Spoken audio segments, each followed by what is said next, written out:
It is impossible to outrun them.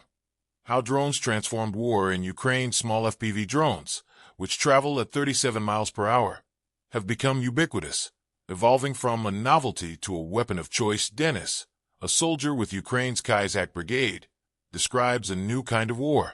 Standing in a barracks workshop with piles of basic Ukrainian first-person view FPV drones behind him, he says simply, "There are fewer gunfights because there are more drone fights."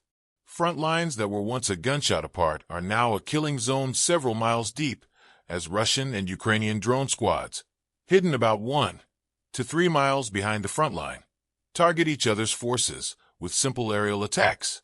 Back in 2022, we were still running around with machine guns from the tree lines, Denis says, almost with nostalgia. Another brigade member, Dima, whose call sign is Kimik the Chemist, demonstrates an example with a video on his phone. Because an FPV drone explodes on impact, the video ends abruptly in a flash of white noise, and the consequences of the explosion are invisible, as in so many videos released by both the Ukrainian and Russian militaries online, that a Russian soldier several miles away had been spotted looking out of an upper floor of the building. Though FPV drones are relatively plentiful, the Kazakh brigade, mostly police patrol officers who have volunteered to fight, tries to use them sparingly and patiently.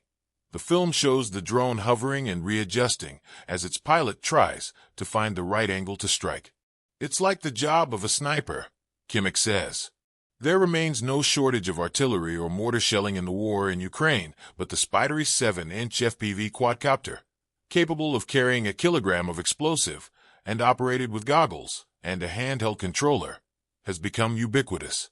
In the words of Samuel Bendet, a drone expert with the Center for Naval Analyses, the weapon has evolved from being a novelty in 2022 to one of the weapons of choice in 2023, to roaming the entire tactical space.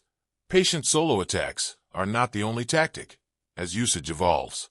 As the numbers increase, simple swarm attacks are often deployed. Denis describes an artillery bombardment by drone on a Russian position near the frontline town of Toretsk in the eastern Donbass. "We dropped 1.5 kilograms of explosives every 8 minutes for 3 hours. By the end, they had retreated. The whirring sound of an unexplained small drone near the front terrifies." Oleksiy, an infantryman training near Sumy, says, "It is impossible to outrun them. You have to shoot them down." Oleksiy, who was a butcher near Kherson in the south before being called up, recalls a moment where he was nearly killed by a drone. "It had begun to dip. I had started to run. Then I tripped over a branch, and the drone carried straight on, through where I would have been." Small FPV drones travel at around 37 mph, 60 km/h, quicker than Usain Bolt's 27.8 miles per hour top speed. They force armored vehicles to drive rapidly to and from the front line, ferrying troops or casualties, and thermal cameras mean they can operate as effectively at night.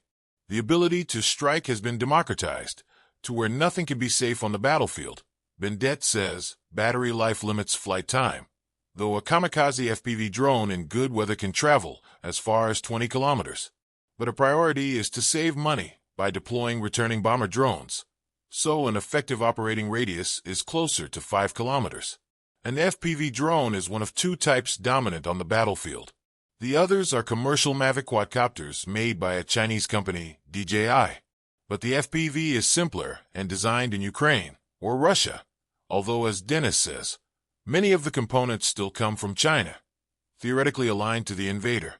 Ukrainian company, China Elements, the soldier acknowledges, though efforts are being made to source components from elsewhere. Ukrainians describe their drone effort as a civil society initiative, initially organized and funded outside the state, with soldiers, their friends and family paying for the aerial craft through fundraisers. It is not uncommon for Ukrainians living miles away from the front to part-assemble drones in living rooms and garages. They are delivered to brigade workshops, like the Kazakh Brigade's barracks near Lyman, where final modifications are made. The balance, however, has been changing.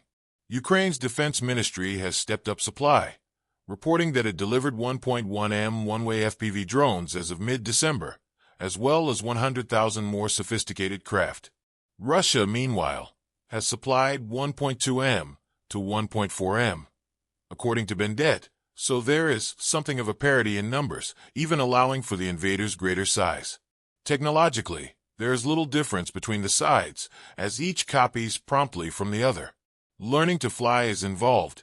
It takes, Kimmich says, 70 hours in the simulator and 70 hours with a drone.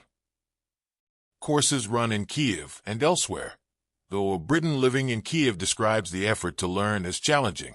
Even after a week's practice, it remains tricky to follow a vehicle around a dirt track course, he says, though thousands of Ukrainian soldiers have little choice but to master the controls in a war where small drones amount to most of the country's frontline air power. Serhiy Sternenko, a Ukrainian activist, is one of the country's most popular bloggers, with 2 million subscribers to his YouTube channel. Now much of his effort is directed towards fundraising to supply FPV drones for Ukrainian troops. I have helped buy 120,000 FPV drones as of today, 100,000 in the past year, and developing new types of drone. I always hated physics at school. Now I'm learning engineering and happy to be doing it, says Sternenko, who trained as a lawyer. The blogger says the progress in developing FPV drones could not have happened without efforts like his. Our drones are used in every direction, and it is a lot less of a bureaucratic process to supply them, he says, adding that he can help get drones to any unit within 24 to 48 hours. An outspoken critic of military failings, Sternenko was briefly placed on a wanted list in November for allegedly ignoring a conscription summons, though the dispute was resolved after he met the chief military commander, Oleksandr Syrsky, the same month. It is just as well, as the drone effort remains central to Ukraine's war effort, even if, as Sternenko observes, the highest military commands of Ukraine sometimes don't take objective criticism well.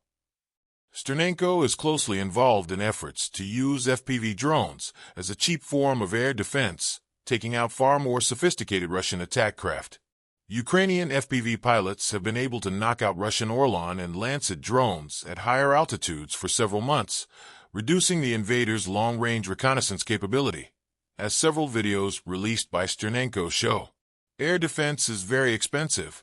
It could cost $100,000 to $1 million for one hit, but a drone might only be a few $100s, he says. Increasingly, the focus is on developing FPV drones that can reliably knock out Russian helicopters. 2 hits were claimed in the summer, and large Shahed drones, which would require a drone that can fly over 100 miles per hour at over 10,000 feet, a particular challenge, Sternenko observes, is how a small drone can contend with the turbulence produced by a Russian-made Shahed as it flies across the country, pulling out his phone to show how an FPV drone struggled to reach its target. There is talk about the better use of artificial intelligence in piloting and targeting in 2025, and on the development of land or non-flying drones. But it is likely that the scale of production, as well as incremental improvements in range and design, will dominate if the war continues. Jamming, though always a threat, is energy-intensive and difficult to maintain, as electronic warfare requires sending stronger, disruptive signals. With Donald Trump soon to occupy the White House, amid concerns he could halt U.S. weapons gifts to Ukraine, homegrown technology is likely to become even more important to Kiev. Ukraine is fighting against an enormous country with several times more population, says Sternenko. That's why we are calling for more weapons and more technology, because you cannot just fight with people. Drones demonstrate we can be much more efficient.